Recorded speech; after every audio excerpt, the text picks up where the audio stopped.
ഓം ശ്രീ ഗണേശ ശാരദാ ഗുരുഭ്യോ നമഃ. ഓം ശ്രീ നാരായണ പരമഗുരവേ നമഃ. നമുക്കിന്ന് ശ്രീ നാരായണ ഗുരുദേവൻ്റെ ആത്മോപദേശ ശതകം എന്ന ദാർശനിക കൃതിയിലെ 84ാമത് ശ്ലോകമാണ് പഠിക്കേണ്ടത്. ശ്ലോകം ഒന്ന് വായിക്കാം. അറിവതിനാൽ അവനി വികാരമുണ്ടെന്നരുളുമിതോർക്കില്ല സത്യം ഉള്ളതുർവീ നിരവധിയായി നിലയറ്റു നിൽപ്പതെല്ലാം അറിവിലെഴും പ്രകൃതി സ്വരൂപമാകും. അറിവതിനാൽ അവനി വികാരമുണ്ടെന്നരുളും ഇതോർക്കിൽ അസത്യം ഉള്ളത് ഉർവി നിരവധിയായി നിലയറ്റു നിൽപ്പതെല്ലാം അറിവിലെഴും പ്രകൃതി സ്വരൂപമാകും. ഇതാണ് ഈ ശ്ലോകം. നമുക്കിതിൻ്റെ സാരം മനസ്സിലാക്കാം. ഉള്ളത് ഉർവി ഭൂമി മാത്രമാണ്.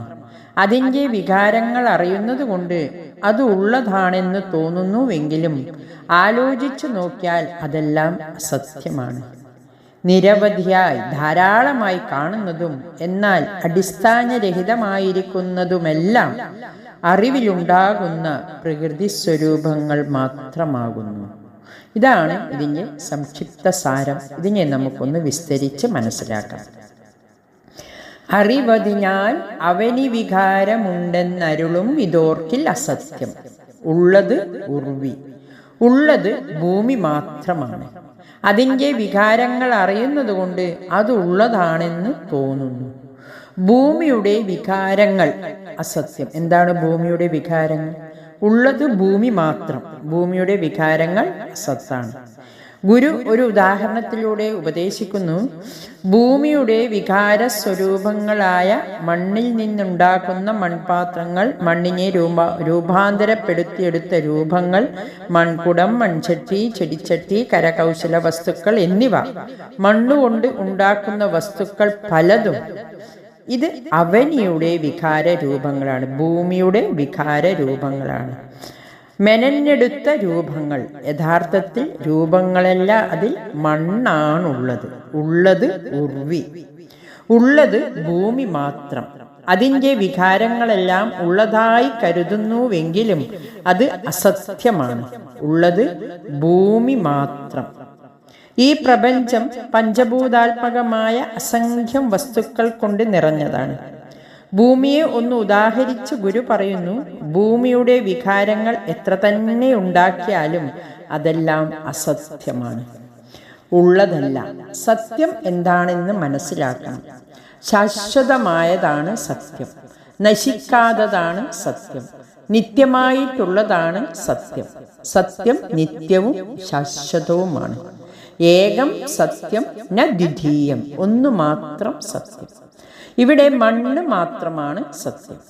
ഇനി അതുപോലെ ഗുരു പറയുന്നു, പ്രപഞ്ചത്തിൽ കാണുന്ന അസംഖ്യം വസ്തുക്കൾ വികാര രൂപങ്ങളാണ്. മണ്ണുകൊണ്ട് അസംഖ്യം രൂപങ്ങൾ ഉണ്ടാക്കുന്നത് പോലെ ആത്മാവ് കൊണ്ട് അസംഖ്യം രൂപങ്ങൾ. ഏകമായ ആത്മാവിൻ്റെ ബഹുരൂപങ്ങളാണ് ഈ കാണുന്നതെല്ലാം. പറഞ്ഞു, ഉള്ളത് ഉർവിയാണ്. അതിൻ്റെ അസംഖ്യം വികാരങ്ങൾ ഇല്ലാത്തതുപോലെ പ്രപഞ്ചത്തിലെ അസംഖ്യം രൂപങ്ങൾ ഇല്ലാത്തതാണെന്ന് തിരിച്ചറിയണം. സത്യത്തിലില്ല ഉലകം. നമുക്ക് ഇല്ല എന്ന് പറയാൻ സാധ്യമല്ല.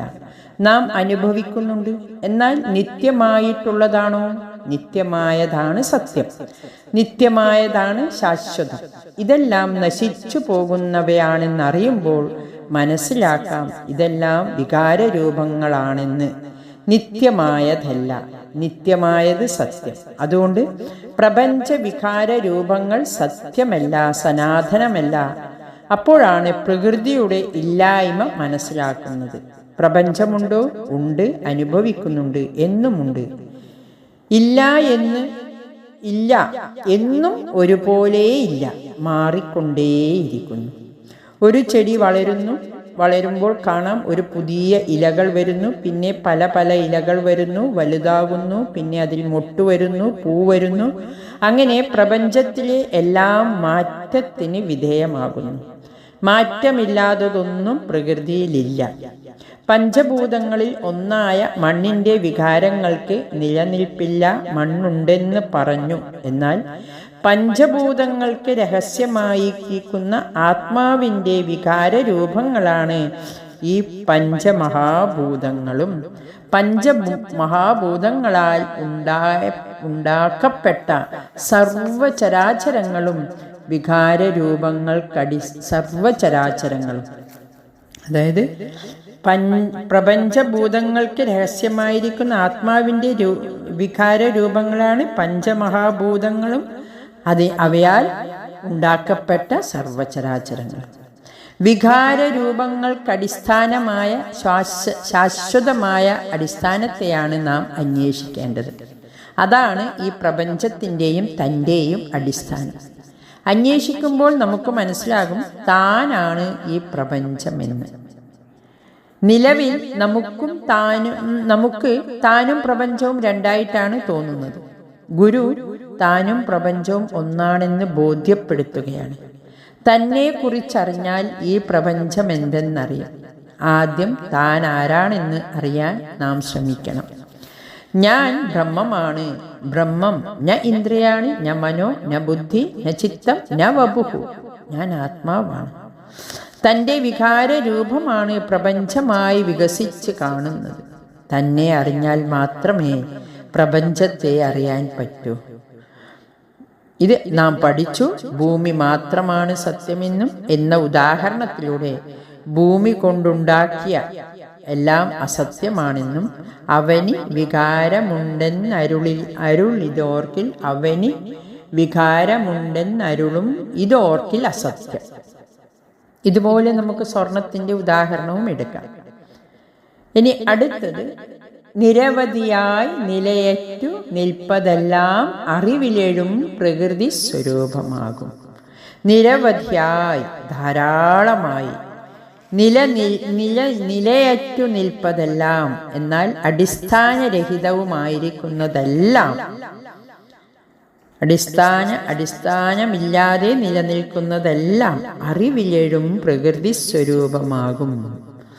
അതായത് വിത്തൊന്നു താൻ വിവിധമായി വിലസുന്നു. ഒരൊറ്റ വിത്താണ് വിവിധമായി വിലസുന്നത്. വിത്ത് ആത്മവിത്ത്. ഈ വൈവിധ്യങ്ങൾക്കടിസ്ഥാനം ഏകമായ ആത്മചൈതന്യമാണെന്ന് ഗുരു ബോധിപ്പിക്കുന്നു. ആ വിത്തിൽ നിന്ന് നിരവധിയായി നിലയറ്റു നിൽക്കുന്ന വസ്തുക്കൾക്കെല്ലാം ആധാരം ഏകമായ ആത്മാവ് തന്നെ. ആ ഒന്നു മാത്രമാണ് സത്യം. ഇതാണ് നാം ആത്യന്തികമായി മനസ്സിലാക്കേണ്ടത്.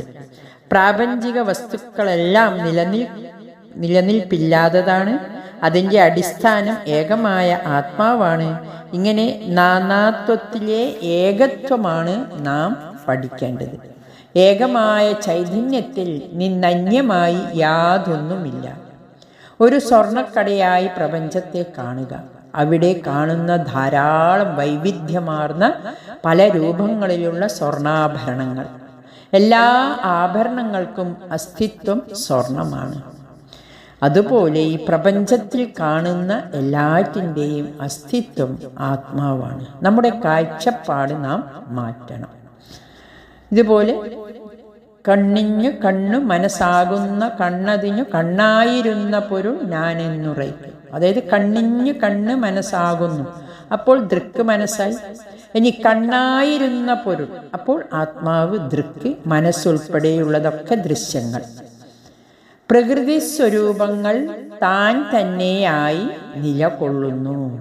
ആത്മാവ് ദൃക്കാകുമ്പോൾ പ്രപഞ്ചമെല്ലാം ദൃശ്യമായി, എല്ലാം താൻ തന്നെ. ആത്മഭിന്നമായി ഒന്നുമില്ല എന്ന് ഗുരു ബോധ്യപ്പെടുത്തുന്നു. നമുക്ക് ബോധ്യമല്ലാതെ ഈ തത്വത്തിൽ ഗുരു എത്തപ്പെട്ടു. ഈ അറിവിൻ്റെ തലത്തിൽ എത്തുമ്പോൾ മനുഷ്യൻ ദൈവമാകുന്നു. എല്ലായിടവും